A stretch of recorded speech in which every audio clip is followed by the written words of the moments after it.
Bienvenue. Merci. Ça va? Oui, c'est très bien. Alors, on a vu un garçon qui fait les tuiles. Exact. Beau métier, qui vient de province. Qui est ce garçon que l'on vient de voir dans la loge auprès de Rebecca? Didier, c'est un ami d'enfance que je connais depuis l'âge de 10 ans. Ouais. C'est vraiment un très très bon ami. C'est comme un petit frère pour moi. C'est même comme un frère, puisqu'on est du même âge. C'est un métier fraternel vraiment qui s'est installé. On a partagé beaucoup de choses ensemble. C'est quelqu'un de très important pour vous. Hein. Ah oui, oui. Un peu comme Pascal et moi, vraiment. Un peu, oui, oui. Meilleurs potes. Oui, tout à fait. Et alors, Pascal, il sait à peu près tout de moi. Moi, je sais à peu près tout de lui. Mais en revanche, Il sait Didier, pas tout de moi, non. il y a un truc qu'il sait pas de vous. Tout à fait. Et un truc, c'est pas un truc d'ailleurs. C'est quelque chose d'extrêmement important. Oui, c'est ce qu'on pourrait appeler une différence que j'ai en moi et qui, j'ai jamais pu lui dire franchement. Et c'est quelque chose qui me tient à cœur. Maintenant, j'ai envie de lui dire. Et c'est une différence, comme on peut appeler, c'est je suis homosexuel. Voilà.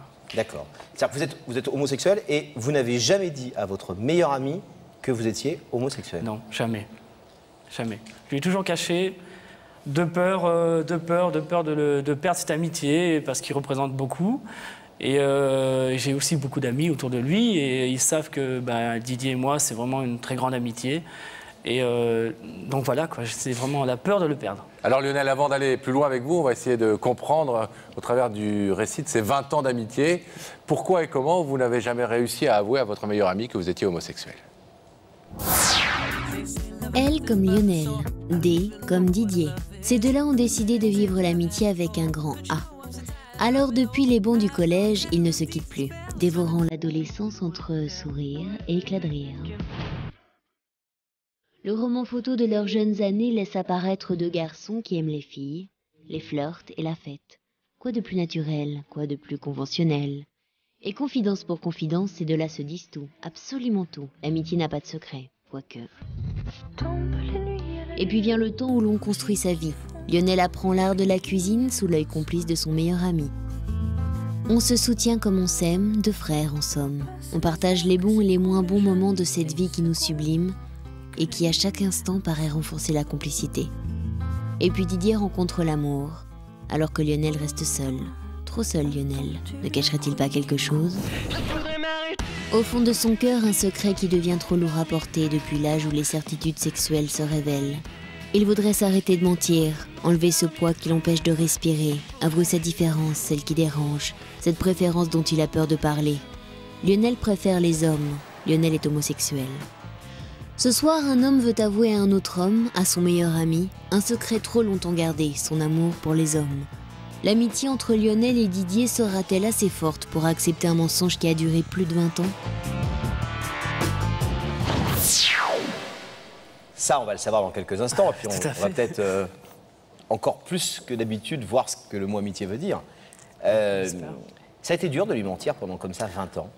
Oui, très dur, oui. Et je pense que à partir du moment où on ment, quelque part, on enfouit encore plus le secret et ça fait encore plus mal. Quoi. On a encore plus de difficultés à dire la vérité. Complètement. C'est vrai que vous lui racontiez des cracks, vous lui disiez que vous aviez des petites copines, vous inventiez des histoires d'amour avec des filles. Oui, tout à fait, oui. Bon, moi aussi, je suis quelqu'un d'assez discret de ce côté-là, mais encore plus parce que je savais ce que j'étais. Et oui, je lui racontais, même depuis que je suis parti, depuis 1 an que je suis parti, que j'ai quitté la région de Charente. Donc, à chaque fois, il me posait, quand est-ce que tu ramènes une petite Normande? Alors, j'étais là, c'est en train de se faire. En Normandie? Tout à fait. Je suis fort, hein. N'est-ce pas?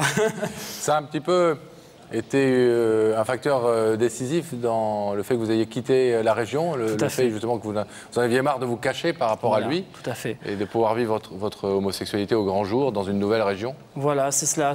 Il y a 1 an, j'ai tout fait complètement dans ce mensonge vis-à-vis de lui, vis-à-vis de mes parents, de ma famille, qui ne sont pas au courant. Et ça a été pour moi, j'en pouvais plus, quoi. Et donc, pour moi, la seule solution, c'était de partir ailleurs. Pourquoi avoir décidé soudain de venir dans notre émission ce soir et de parler de ça devant tout le monde? Parce que j'imagine que votre ami va l'apprendre, mais d'autres gens en Charente vont l'apprendre qui vous connaissaient depuis longtemps. Vous le faites à visage très découvert. Vous faites ce qu'on appelle un coming out régional, si j'ose dire. J'aime pas trop ce terme-là. Vous n'aimez pas ce terme-là? Non, mais c'est pas grave. Le coming out, c'est la façon, c'est quand on annonce son homosexualité aux gens qui nous entourent. même si aujourd'hui en Normandie vous l'affirmez, vous l'assumez, etc. Mais en Charente, il y a plein de gens qui vont le découvrir ce soir. Tout à fait. Ben, c'est parce qu'il y a toujours un blocage, on ne trouve pas l'opportunité de le dire, le moment opportun, quoi, de le dire. Et ce blocage-là, ben, au bout d'un moment, il faut trouver quelque chose. Il faut vraiment trouver quelque chose qui nous aide, quelqu'un qui nous aide. Et donc, à partir de là, c'est vrai que j'ai réagi, je me suis dit, mais plein de monde va le savoir en même temps. Et je me suis dit, c'est peut-être la meilleure solution. Au lieu que ce soit le bouche à oreille qui marche, ben pourquoi pas le dire par la même occasion. Une bonne fois pour toutes. Une bonne fois pour toutes à tout le monde. À tout le monde. Et au moins, quand je descendrai en Charente, et bien voilà. Quoi. Mais Lionel, vous mesurez bien toute la portée de ce que vous faites ce soir et les implications? Tout à fait, les implications, et je suis prêt à les assumer. Donc c'est toujours facile à dire. Mais je crois que j'ai mûri aussi dans ma tête. Et donc à 35 ans, il faut aussi, de temps en temps, prendre des décisions et assumer les conséquences, tant pis. Hein. Et s'il refuse d'ouvrir le rideau, ça vous semble impossible? Oui, ça me semble impossible. Mais s'il refuse, je me dis que quelque part, c'est pas vraiment un ami. C'est ce que je me dis, et c'est ce que beaucoup m'ont dit aussi. Mais... On espère qu'il va évidemment accepter et ouvrir ce rideau. Vous restez silencieux quand l'écran s'allume, vous connaissez l'émission. D'accord. À tout de suite. À tout de suite. Le rideau se referme. Le temps de rétablir la connexion avec la loge de Rebecca. Rebecca. Bon, alors je ne sais pas si j'ai réussi à détendre Didier. Je ne suis pas sûre. En tout cas, il y a eu un sourire, ce qui est quand même pas mal.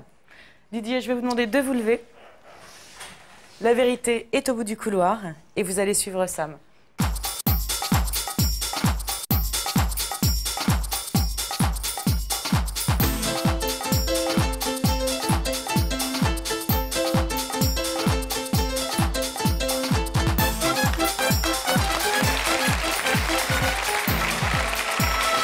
Ça va bien? Ça va, oui. Bienvenue. Bonjour. Bonsoir. Asseyez-vous là. Prenez place, Didier. Ça va? Oui, ça va, oui. Très Vous bien. connaissez l'émission? Vaguement. Vaguement. Bon, Vous savez pas que que si- vous seriez invité un jour. Je pensais pas, non. Je pensais pas venir, non, effectivement. Vous savez que si vous êtes ici, c'est que quelqu'un veut vous parler. Oui. Cette personne se trouve de l'autre côté de ce rideau. Et vous pourrez découvrir son identité tout à l'heure si vous le souhaitez. Vous avez une petite idée? Depuis que vous avez reçu notre invitation, l'invitation de Rebecca, vous vous êtes dit, tiens, ça pourrait être un tel ou une telle, etc. Oui, je pense à quelqu'un, oui, effectivement. À quelqu'un? Mhm. Un homme, une femme? Un homme, oui. Un parent? Non, un ami. Un ami? Mhm. Qui aurait quelqu'un que vous n'avez pas vu depuis longtemps? Depuis un petit moment, oui, c'est vrai. Et qui voudrait vous retrouver? Non, je pense pas, non. Alors pourquoi? Je sais pas. Est-ce que vous voulez un indice, Didier? Oui. Regardez ça. Vous allez voir, c'est super, c'est gratuit. Ne vous inquiétez Et c'est pas. c'est juste un truc dans l'écran. Regardez. Didier, est-ce que tu crois qu'aimer l'autre, c'est l'accepter tel qu'il est, même si parfois on a des surprises? Déjà, je ne connais pas, oui. Non, non. Non. C'est quelqu'un à qui on a raconté votre histoire et qui vous pose cette question pour nous permettre aussi de mieux vous connaître et de mieux vous comprendre. Donc le sens de la question, vous l'avez compris, c'est est-ce que quand on aime une femme, un parent, etc., on peut accepter toute cette personne, ou en tout cas des choses qui nous sembleraient pas forcément acceptables ou compliquées à accepter? Si on l'aime vraiment, oui, je pense. Vous êtes plutôt du genre tolérant? Oui, je pense. Oui, Ouais. Un deuxième indice? oui si vous C'est voulez. toujours au même endroit. Didier, tu crois que quand on s'aime, on a le droit de se cacher des choses? Est-ce que on peut parfois mentir par amour? Ou est-ce qu'on peut, quand on aime quelqu'un, ne pas lui dire toute la vérité, selon vous? Est-ce qu'il faut parfois cacher certaines vérités à ceux qu'on aime? Bah, Ça dépend de quelle vérité. ça dépend desquels.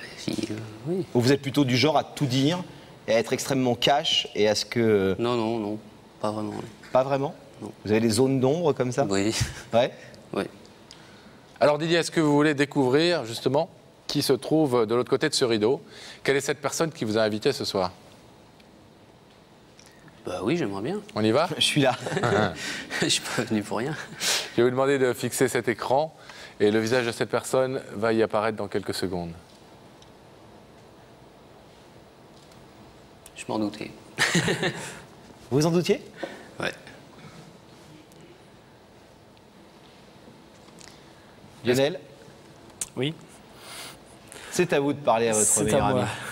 Oui, je vais quand même parler. Excuse-moi Didier de t'avoir fait faire ce long trajet, d'être passé par l'émission et de ne pas avoir adopté la franchise de te dire ce que je vais te dévoiler. On est amis depuis très longtemps. Tu sais quelle amitié s'est installée entre nous, une amitié, je dirais, fraternelle. Pour moi, même plus que fraternelle. Je dirais c'est de l'amour, quelque part. Comme quoi, je tiens beaucoup à toi et à tout ton environnement. Et si je t'ai fait venir donc, dans l'émission, c'est parce que j'arrivais pas à te dire franchement, en face, les yeux dans les yeux, ce qui m'a fait que je t'ai menti pendant quelques années sur un point important de ma vie, qui a été aussi l'une des raisons principales de mon départ de Charente il y a 1 an. Et je pense que tu n'avais toujours pas compris, puisque tu arrivais à me poser quelques questions autour de cela. Donc voilà, tu sais aussi, bon, je suis célibataire, à 35 ans. J'ai pas d'enfant, et il y a une très très bonne raison à cela. C'est que j'ai une orientation sexuelle qui est différente de la tienne, qui est l'homosexualité. Voilà, Doudouze, je suis homosexuel. C'est très difficile à dire, comme je pense que c'est difficile à entendre. Et j'espère que ça te choque pas.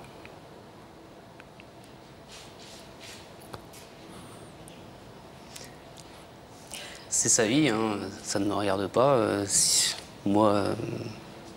Pour moi, ça ne change rien, de toute façon. Mais il nous disait, ça fait 20 ans que je lui mens, 20 ans qu'on est vraiment potes.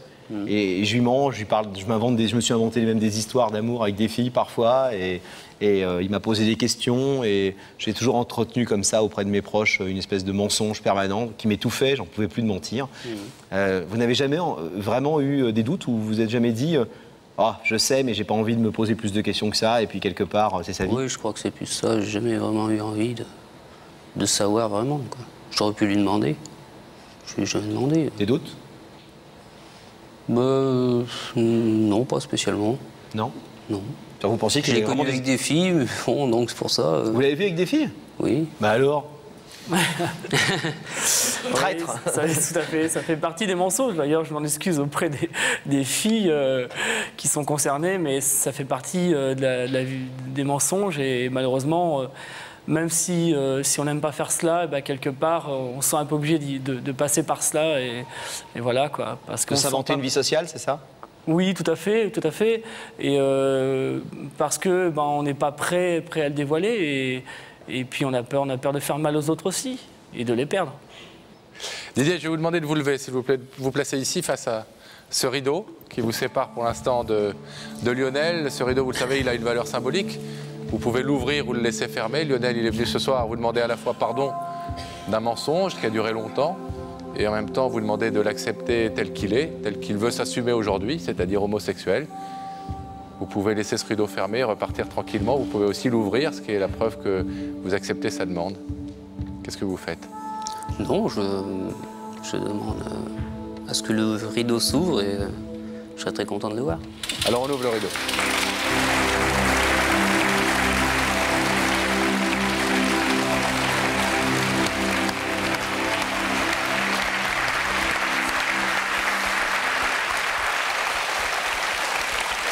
Soulagé, Lionel? Oui, soulagé, oui, très soulagé. Très soulagé. Il était tendu, Lionel, parce que c'était important pour lui ce soir de vous voir et de vous rencontrer et de vous dire ça. Je pense qu'il est heureux que vous ayez réagi comme ça. Tout à fait. Et puis par rapport à notre amitié, je sais que plein de gens savent que c'est un symbole. Donc j'espère qu'aussi ils vont, de leur côté, ça va leur permettre de franchir le pas vis-à-vis de moi. Enfin, franchir le pas, il n'y a pas de pas à franchir, mais de comprendre tout simplement, quoi. Bravo en tout cas, bravo pour votre courage. Beaucoup de choses à vous dire certainement. Merci beaucoup. On vous laisse repartir tous les deux tranquillement. Merci.